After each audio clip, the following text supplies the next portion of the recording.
ఆదివారం నాడు ఈ పనులు చేస్తే జన్మ జన్మల దరిద్రం పోతుంది. అలాగే ఈ పనులు చేస్తే మాత్రం అష్టదరిద్రం పడుతుంది. అవేంటో ఈ వీడియోలో తెలుసుకుందాం.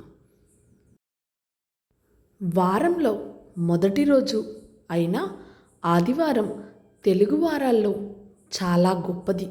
సమస్త ప్రాణకోటికి ఆధారమైన నాడు. సూర్యభగవానుడు ఆదివారానికి సూర్యుడు అధిపతిగా ఉంటాడు. ఆదివారం నాడు జరిగే పనులన్నీ సూర్యభగవానుడి ఆధిపత్యంలోనే కొనసాగుతూ ఉంటాయి.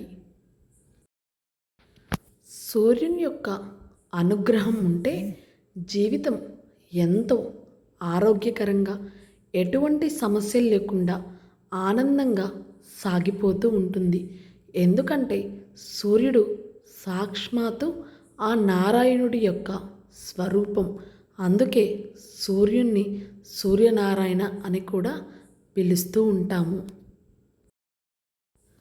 దాదాపు ప్రపంచంలో అన్ని దేశాల్లో ఆదివారం సెలవు దినం కావున సాధారణంగా ఆలస్యంగా నిద్రలేవడం వంటి పనులు చేస్తూ ఉంటాము. కానీ సూర్యోదయాన్ని కంటే ముందే నిద్రలేచి స్నానం ఆచరించి సూర్య నమస్కారం చేసుకోవాలి.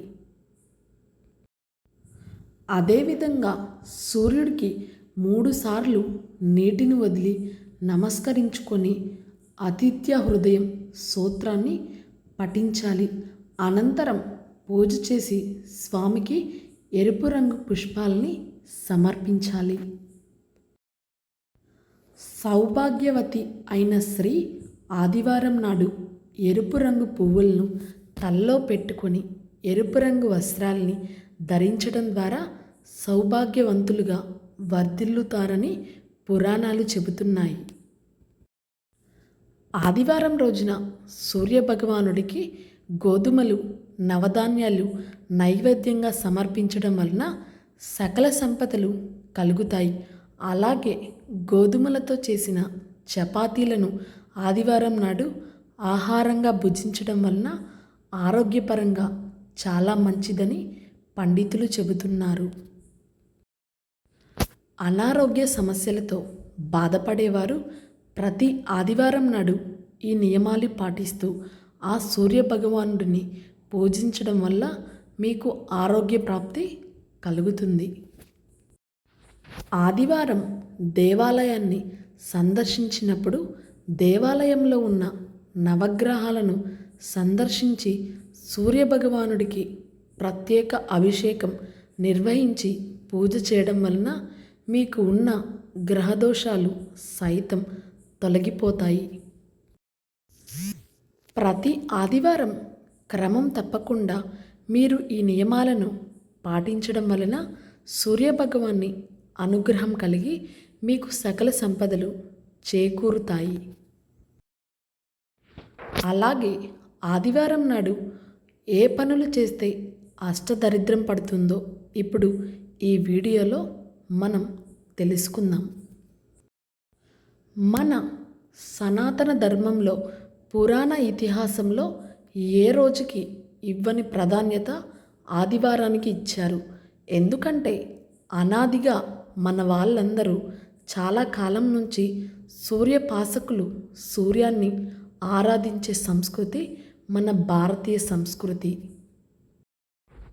అందుకే మనకొచ్చే ముఖ్యమైన పండుగలు అన్నీ కూడా సౌరమాసం అంటే సూర్యుని ఆధారంగానే వచ్చాయి. ప్రాతకాలంలో నిద్రలేచి సూర్య నమస్కారాలు చేయడం, సూర్యునికి తర్పణాలు ఇవ్వడం, సంధ్యావందనాది పనులు చేయడం మొదలైనవి అన్నీ కూడా సూర్యుడిని ఆరాధించడంలో భాగాలే. ఇలాంటి ఆదివారం మనకు చాలా పవిత్రమైన వారంగా పరిగణించబడుతుంది. అలాంటి రోజున వీకెండ్ అనే పేరుతో అపవిత్రమైన పనులు చేయడం అలవాటుగా చేసుకున్నారు. మాంసం తినడం, మద్యం తాగడం, స్త్రీలతో సాంగత్యం ఆదివారం నాడు అస్సలు చేయకూడదు. అలాగే తలకు నూనె పెట్టుకోవడం లాంటి పనులు కూడా ఆదివారం రోజున చెయ్యకూడదు. ఇలా చేసిన వారు జన్మ జన్మలకు దరిద్రులవుతారు అని శాస్త్రాలలో చెప్పబడింది. దరిద్రం అంటే డబ్బు లేకపోవడం ఒక్కటే కాదు, అనారోగ్యం కూడా అందులో భాగమే. ఇలాంటి పవిత్రమైన రోజున తాగుబోతులకి, తిండిబోతులకి ఇష్టమైన రోజైంది. ఆరోగ్యమే మహాభాగ్యం అనే సామెత మనకుంది. ఆరోగ్యంగా ఉన్నవారు మాత్రమే ఏ పనులైనా చేసుకోగలుగుతారు. ఆ ఆరోగ్యాన్ని ప్రసాదించేవాడు సూర్యుడు. అందుకే ఆరోగ్యం భాస్కరదిచ్చేత్ అనే నానుడి మనకు వచ్చింది. అంటే ఆరోగ్యకారకుడు సూర్యుడు అని అర్థం. ఎలాంటి అనారోగ్యాలైనా సరే సూర్యకిరణాలు పడడంతో అవి నశించిపోతాయి అని చెబుతారు. ఈ మధ్యకాలంలో పుట్టిన పిల్లలకు కూడా సూర్యరశ్మి తగలాలని వారిని ఉదయం సూర్యుడి కిరణాలకు పడుకోబెడుతున్నారు. అంటే దీన్ని బట్టి మనకు అర్థమవుతుంది, సూర్యుడు మాత్రమే ఆరోగ్యకారకుడు. అలాంటి సూర్యుడికి సంబంధించిన వారాన్ని మనం నిర్లక్ష్యం చేసి మన ఆరోగ్యాలను మనమే చేతులారా పాడు చేసుకుంటున్నాము. మన సంస్కృతిని గురించి తక్కువ చేసి ఈ రోజున సెలవు రోజుగా ప్రకటించి తమకు తోచిన పనులు చేయడం, ఉదయాన్నే నిద్ర లేవకపోవడం, సూర్య నమస్కారాలు లాంటి పనులు చేయకపోవడం, బాగా తిని తాగడం, పొద్దుపోయే వరకు ఇంటి పట్టున ఉండకపోవడం లాంటి అపవిత్రమైన పనులు చేస్తున్నారు. దీనివలన మన సంస్కృతి సాంప్రదాయాలు అన్నీ నాశనం చేస్తున్నారు. కావున ఇక నుంచి ఆదివారం రోజున సెలవు దినం కదా అని బద్ధకించి పడుకోకుండా ఆదివారం ఉదయమే అంటే సూర్యోదయానికి ముందే నిద్రలేచి సూర్య నమస్కారాలు మొదలైన కార్యక్రమాలు ముగించుకొని సూర్యునికి అర్ఘ్యం ప్రదానం చేయడం వలన మీకు మంచి ఆరోగ్యం సమకూరుతుంది. మనది భిన్నత్వంలో ఏకత్వం అనే సంస్కృతి అందరికీ తెలుసు. ఎన్ని ఆచారాలు, సంస్కృతులు భిన్నంగా ఉన్నా మన అందరిది హిందూ ధర్మమే అనే ఏకత్వాన్ని తెలిపేది మన హైందవ సంస్కృతి.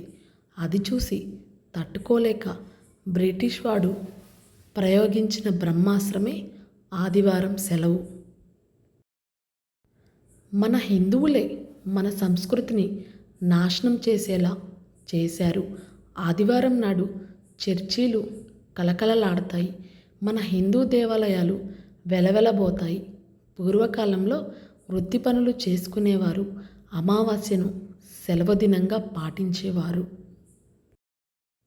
ఇప్పటికీ కొన్ని దుకాణాల వారు అమావాస్య నాడు తెరవరు. హిందువులు ఆదివారాన్ని పరమ పవిత్రంగా భావించేవారు. ఆ రోజు జీవహింస చేసి మాంసాన్ని తినేవారు కాదు, మద్యం తాగేవారు కాదు. కానీ ఇప్పుడు సీన్ అంతా రివర్స్ అయింది. నా వీడియో నచ్చితే నా ఛానల్ని లైక్ చేయడం, సబ్స్క్రైబ్ చేయడం మర్చిపోకండి.